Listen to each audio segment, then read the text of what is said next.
സ്ഥിരന്മാരി നാട് രക്ഷിക്കാൻ പോലൊരു നായകൻ അതന്നെയാവും സ്ഥിരതാണന്റെ റോഡ്. ദിനൂപേ ലാസ്റ്റ് നാട്ടുകാരെ വീട്ടുകാരെ രക്ഷിക്കൂടെ അത്ര തന്നെ. ഓക്കെ. ഇത് സംഭവം സ്ഥിരം പാറ്റേൺ വെച്ചിട്ട് ഇവൻ നാട്ടിൽ നന്മയൊക്കെ പോലീസ് ഒന്നും ആയിരിക്കില്ല, നാട്ടിൽ നന്മയും കാര്യങ്ങളൊക്കെ ചെയ്യുന്ന ഒരു രാഷ്ട്രീയ പ്രവർത്തനം പോലത്തെ അങ്ങനെ ഒരു സംഭവമായിരിക്കും.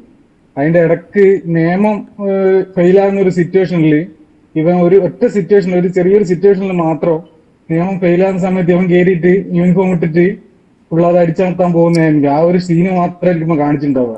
ഒറ്റ കട്ട് സീന് മാത്രം കാണിച്ചിട്ടുണ്ടാവും. കഴിഞ്ഞതിന് ശേഷം സാധാരണ നോർമൽ സ്റ്റോറി പോലെ തന്നെ ഇതേപോലെ തന്നെ ഒരു രാഷ്ട്രീയ പ്രവർത്തനം അല്ലെങ്കിൽ നാടിന് നന്മ ചെയ്യുന്ന ഒരാളായിട്ട് ഇങ്ങനെ കണ്ടിന്യൂ ചെയ്ത് പോകും. പക്ഷെ ആ ഒരു ചെറിയൊരു സിറ്റുവേഷൻ മാത്രമായിരിക്കും, ജസ്റ്റ് യൂണിഫോം ഇട്ടിട്ട് നിയമം എടുക്കാന്നുള്ള രീതിയിൽ പോകുന്ന ഒരു സീന് മാത്രമായിരിക്കും കാണിച്ചിട്ടുണ്ടാവും. എവിടെയോ ജില്ലയിലെ ഒരു ഇതടിച്ചു പോയി. അല്ലല്ല, ഇതില് വിജയ്ക്ക് ഏട്ടൻ ഉണ്ടോ? മമ്മൂട്ടിനെ കൊണ്ടുവരായിരുന്നു പോക്കിരാജ് ഇറക്കിയത്. കറക്റ്റ്. ദിനൂപ് റിക്വസ്റ്റ് എന്താ അറിയോ, മറ്റേ അറിയില്ലേ മോഹൻലാലും കൂടിയുള്ള മറ്റേ പടം ഉണ്ടല്ലോ, തള്ളേന്നൊന്നും വിളിക്കാതെ എന്ന് പറഞ്ഞ പോലെ എടാ ഇവനൊന്നും പറയാതടാ ദളപതി വിജയൻ. അതെ, അണ്ണനെ കുറിച്ച് എന്താണ്, പടത്തിനെ കുറിച്ച് എന്താണ് ആനന്ദിന് പറയാനുള്ളത്? അണ്ണൻ ഉയരൊക്കെ സത്യമായിട്ട് ഒന്നും അറിയില്ലടാ. അല്ല, ഒരു എഴുത്തുകാരൻ എന്ന നിലയ്ക്ക് നിനക്ക് കുറച്ചും കൂടി അഭിപ്രായങ്ങൾ ഉണ്ടാവേണ്ടതാണ്.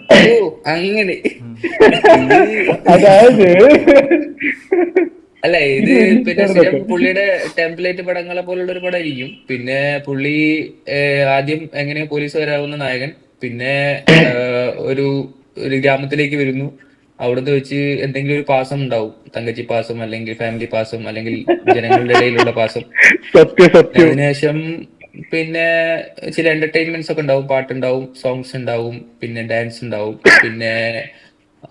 പിന്നെ ഒരു ഫൈറ്റ് നടക്കുന്നു. പിന്നെ പുള്ളിക്ക് ജനങ്ങളുടെ ഇടയിലേക്ക് ഇറങ്ങാനും ജനങ്ങൾക്ക് വേണ്ടി പ്രവർത്തിക്കാനും പോലീസുകാരൻ മാത്രല്ല ഒരു ജനപ്രതിനിധിയായിട്ട് മാറാനൊക്കെ ഉള്ള ഒരു ഇതുണ്ടാവുന്നു. അങ്ങനെ പുള്ളി പൊളിറ്റിക്സിലേക്ക് ഇറങ്ങുന്നു. എന്നിട്ട് പുള്ളി ചിലപ്പോ ആദ്യത്തെ പൊളിറ്റിക്സിൽ ജയിക്കും, ഇലക്ഷനിൽ ജയിക്കും.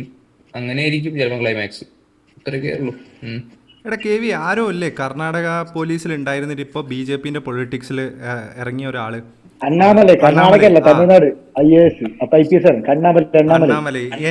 എന്റെ ഒരു പോയിന്റ് ഓഫ് വ്യൂല് ഒന്ന് രാജൻ പറഞ്ഞ പോലെ അത് കറക്റ്റ് റയോട്ടാണ്, പക്കാ റയോട്ടാണ്. കാരണം ഒരു ഇതില് ഷീൽഡ് പിടിച്ച് വരുന്നുണ്ട്, ഒന്നില് വാള് സോഡ് പിടിച്ച് വരുന്നുണ്ട്, ഒന്നിൽ കത്തി പിടിച്ച് വരുന്നുണ്ട്. പിന്നെ മിക്കവാറും 5 സംസ്ഥാനങ്ങളിൽ നടക്കുന്ന ഒരു പ്രത്യേകതരം റയോട്ടായിരിക്കും. കാരണം നമുക്ക് മലയാളം കാണാം, പിന്നെ ഒരുവിധം എല്ലാ റീജിയണൽ ലാംഗ്വേജിനും ഇത് കന്നഡയാണ്.